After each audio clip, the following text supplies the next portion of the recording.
Hi friends, welcome to Magizh's kitchen. எல்லோரும் எப்படி இருக்கீங்க? ஐ ஹோப் ஸோ எல்லோரும் நல்லா இருப்பீங்கன்னு நினைக்கிறேன். இன்றைக்கி வீக்கெண்ட் எங்கேயாவது வெளியே போகலான்னு பிளான் பண்ணியிருந்தோம். நமக்கு நிம்மதி தான் ஃபஸ்ட்டு ப்ரியாரிட்டி. ஸோ அந்த நிம்மதி எங்கே கிடைக்கும்னு பார்த்தீங்கன்னா கோயிலில் மட்டும்தான் கிடைக்கும். ஸோ திண்டுக்கல் பக்கத்தில் இருக்க 2 ஃபேமஸான கோயில் தான் பிளான் பண்ணியிருந்தோம். ஒன்று கதிர் நரசிம்ம பெருமாள் கோயில், இன்னொன்று செம்பு முருகன் கோயில். ரெண்டுமே ரொம்ப ஃபேமஸான கோயில், எல்லாருக்கும் பரிச்சயமான கோயில்னு நினைக்கிறேன். 2 கோயிலுமே ஒரே லொக்கேஷனில் தான் இருக்குது. திண்டுக்கல்லேருந்து 15 கிலோமீட்டர்ஸில் ரெட்டியாச்சத்திரம் அப்படின்ற ஒரு ஊரில் தான் 2 கோயிலோட லொக்கேஷனும் இருக்குது. ஸோ நீங்கள் போனீங்கன்னா 2 கோயிலுமே பக்கத்தில் தான் இருக்கும். அட்லாஸ்ட் நம்ம கோயிலை ரீச் பண்ணிட்டோம். இந்த கோயில் ரொம்பவே பழமையான கோயில், பாண்டியர் மன்னர்களால் கட்டின கோயில். உள்ளே நுழைஞ்சதுமே சிங்கப்பெருமாளோட விக்கிரகம் இருந்துச்சு. மூலவரை தரிசனம் பண்ணுறதுக்காக உள்ளே போனோம். இங்கே ரொம்பவே அதிசயமான விஷயத்தை பார்த்தோம். இங்கே பெருமாளும் சிவனும் ஒரே மூலவர் சன்னதியில் இருந்தாங்க.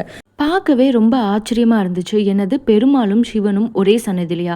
எத்தனை கோயில் அந்த மாதிரி இருக்குன்னு தெரியல. நான் பார்த்த வரைக்கும் இதுதான் ஃபஸ்ட்டு கோயில் பெருமாளும் சிவனும் ஒன்றா இருந்தது. இதோட ஹிஸ்ட்ரியில் பார்த்தீங்கன்னா அந்த காலத்தில் வைஷ்ணவத்துக்கும் சைவத்துக்கும் ஒரு பெரிய ஆர்குமெண்ட்டே இருக்கும். யார் பெரியவங்க, யார் பலசாலின்னு சொல்லிட்டு. அப்படி இருந்த சமயத்தில் பாண்டிய மன்னர் இல்லை, சிவனும் ஹரியும் ஒன்று தான் அப்படின்னு ப்ரூவ் பண்ணுறதுக்காக இந்த கோயிலை கட்டினாராம். கேட்கவே ரொம்ப நல்லா இருக்குல்ல. சாமியை நல்லபடியாக கும்பிட்டுட்டு நாங்கள் ரிட்டன் கிளம்பிட்டோம். இந்த கோயிலோட ஸ்பெஷாலிட்டி பார்த்திங்கன்னா, நம்மளுக்கு திருமண தடை, குழந்தையின்மை, வேலையின்மை, இந்த மாதிரி எந்த தடைகள் இருந்தாலும் இந்த நரசிம்ம பெருமாளை வேண்டிட்டு சனிக்கிழமை விளக்கு போட்டோன்னா அந்த தடைகள் எல்லாம் நிவர்த்தி ஆகும் அப்படின்ற ஒரு நம்பிக்கை. அது மட்டும் இல்லாமல் பெருமாளும் சிவனும் ஒன்றா அழகாக காட்சி அளிக்கிறாங்க.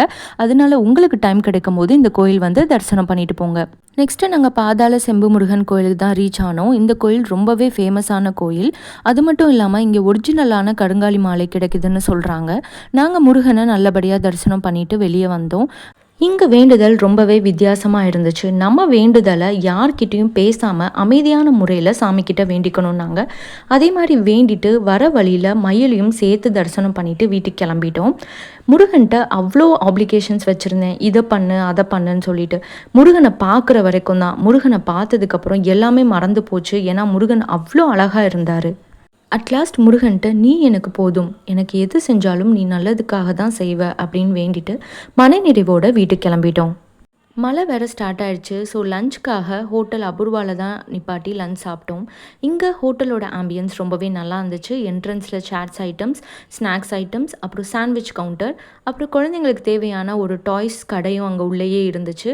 ரொம்பவே நல்லா இருந்துச்சு பார்க்க. அப்படியே பார்த்துட்டு லஞ்ச் ஆர்டர் பண்ணியிருந்தோம். 3 மீல்ஸ் ஆர்டர் பண்ணி சாப்பிட்டுட்டு கிளம்பிட்டோம். இந்த வீடியோ பிடிச்சிருந்துச்சுன்னா லைக் பண்ணுங்கள், கமெண்ட் பண்ணுங்கள், நம்ம சேனலையும் சப்ஸ்கிரைப் பண்ணிடுங்க. நம்ம நெக்ஸ்ட் வ்ளாகில் பார்க்கலாம். Bye, take care.